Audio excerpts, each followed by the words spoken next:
What's going on, guys? Carter here with Edge Mindset. Wow. Okay. So I wasn't going to make this video, and then I thought maybe I still can, or maybe I can do it in a couple different ways. So I got this knife in a trade, and, I'm not quite sure, what to do here.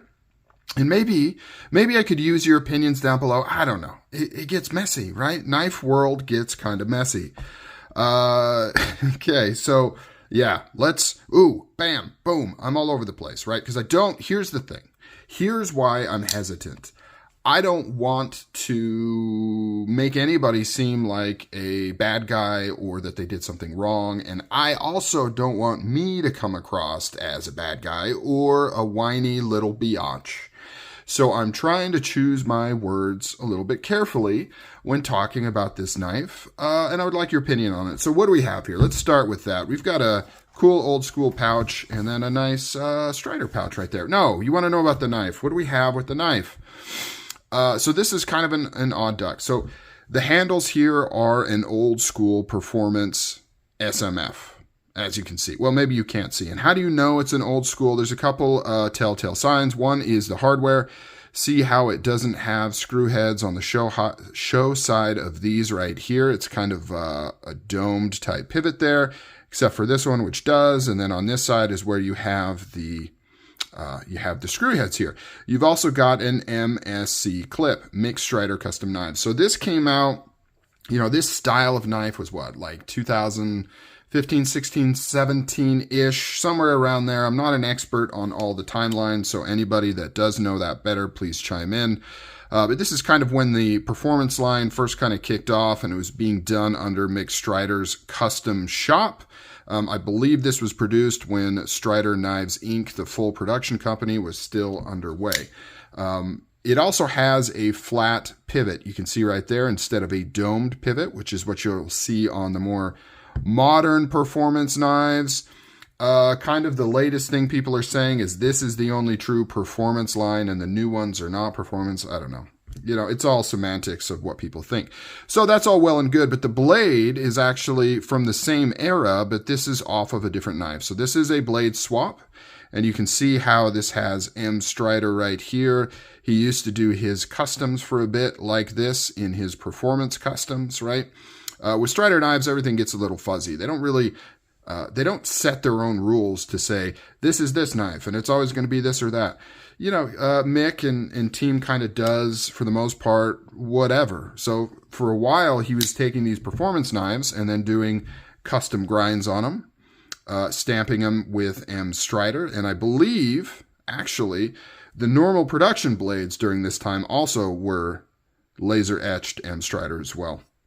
But needless to say, this blade is not from this knife. So when I did this trade, which I traded full transparency, I traded my custom 8010 for this knife, 8010 for this, and then I got some cash on top of it.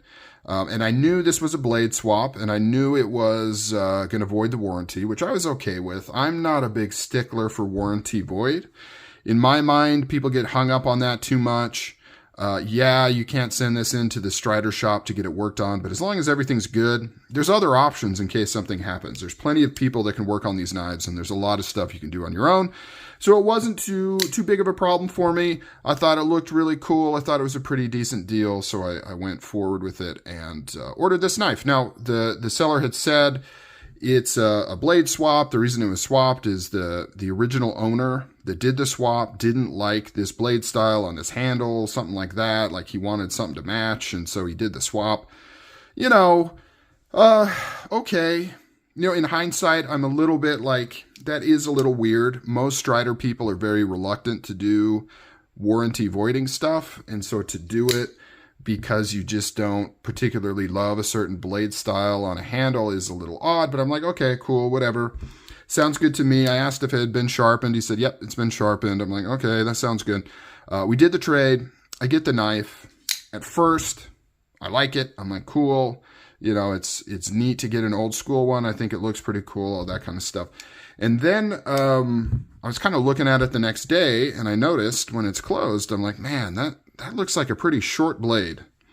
The tip of the blade here should really be making it all the way to about the end of that post there. Let me grab another one for comparison. So these are both two different versions of what you would call modern performance knives, with this one being the closest representation. You can see how it has the slotted lanyard hole with the pocket clip reverse going right there, right? Very similar construction. This is the predecessor of this style, whereas this one, even though it's full tie, is actually set up a little differently. It's got the two holes to switch the pocket clip, and this one's more set up like a traditional Lego style knife. But as you can see, like if you look at the blade length, you can see that it is quite a bit shorter on the right. Same with this comparable one, quite a bit shorter on the right. If we take a look at blade lengths, you can see how the blade length on the one on the left is considerably longer. And let me actually backtrack a little bit. So this one actually, let me take a look here. You can see how it's longer on the bottom one, right? If we match up the scales here, longer on the bottom one. Let me backtrack it a little bit, actually. That's not the very first thing that I noticed. The very first thing I noticed with this knife is it did look a little odd. Like it felt a little odd, right? For somebody that's had so many Striders as me, customs, productions, it felt off. And I was just wondering, well, maybe it's just the style of the blade on the handle I'm not used to, but it just felt, I couldn't put my finger on it, felt a little odd, and I noticed how short it is, and then I realized, well, that's why, because it's got a little bit of a stubby blade. And I'm thinking about it, and I'm like, that's strange. You know, maybe Mick just got a little wild with it. Maybe back then he used to grind these a little bit shorter, and I'm like, I just don't know. And I'm looking at how short this grind is, and I'm like, that's weird. So I went back to the original sales post with this individual, and he had sent me a picture of the original owner with this blade on the original handle. And I'm looking at it. I notice a couple things. I notice that, and if I remember, I'll post the pictures up here. I'm looking at these grinds here, like where this grind meets that grind on the original, and they meet at a completely different point. And I'm like, ooh, okay, what's going on here? That blade looks quite a bit different. And then I'm looking at the tip in the picture, and it sure looks like that tip has been snapped off in that original picture.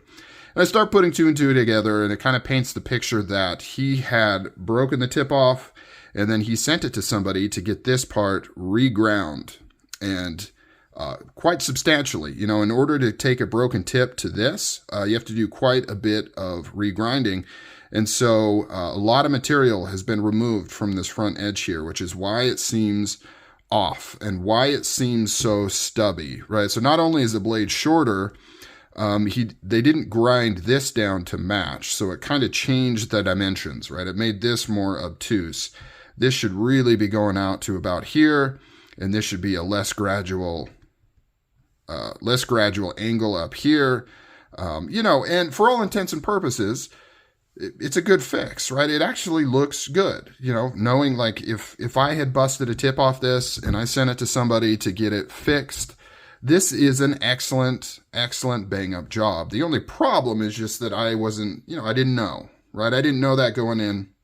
I was already, you know, I was okay with the trade, with the blade swap and all the stuff. I didn't feel like I was getting a banging deal, right? It wasn't a situation where I'm like, oh man, this is really, really in my favor.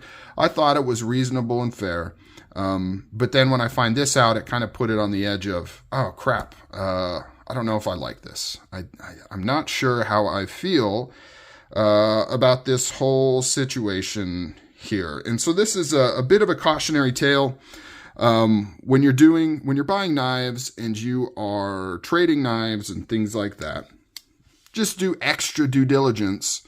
When you see little, you know, I hate to blow this out of proportion. I don't want to say like red flags, you see red flags. But whenever there's something kind of odd, and in this case, it's, you know, when there's a blade swap on a Strider, doesn't mean anything's going on, but it should kind of raise those alarms to be like, why would somebody do that?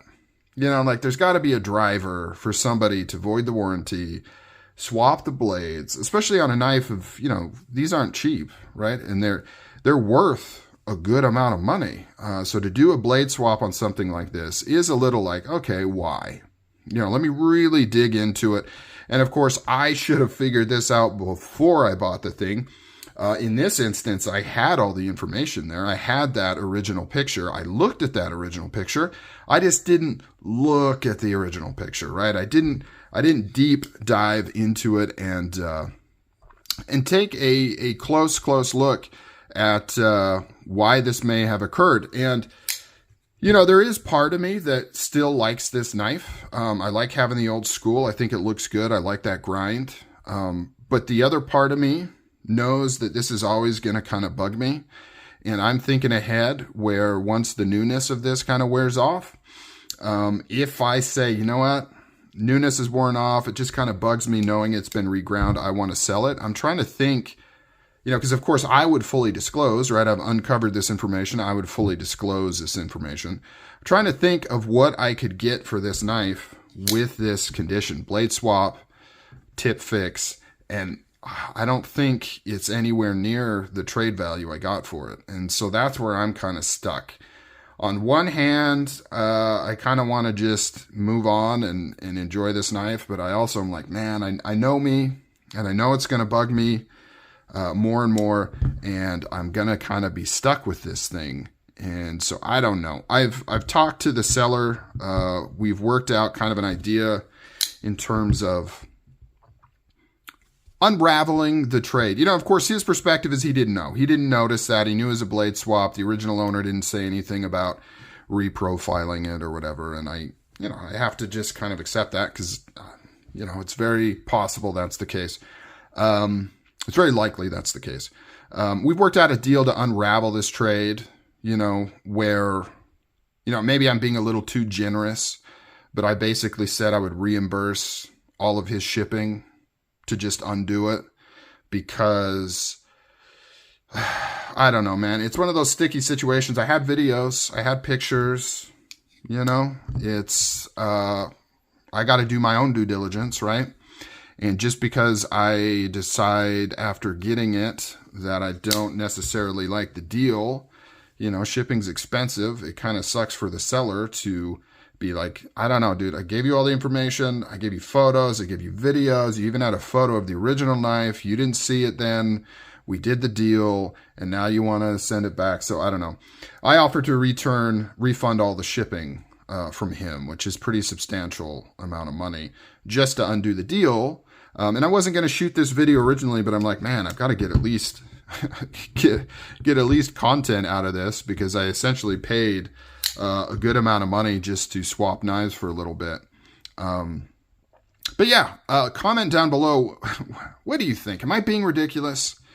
Should I just say, you know what? It's not ideal, but whatever. I agreed to it. I'll just keep it.